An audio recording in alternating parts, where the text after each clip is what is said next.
نشاطنا محصور في تصميمات الأنشطة المحلية.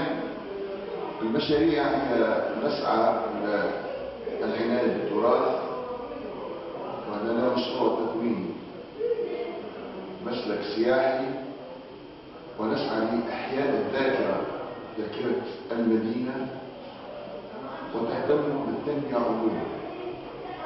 أما أهدافها فهي أن نجمع شمل أبناء البلد وأن نربطهم بتاريخهم حتى نعرف كيف نشق طريق المستقبل.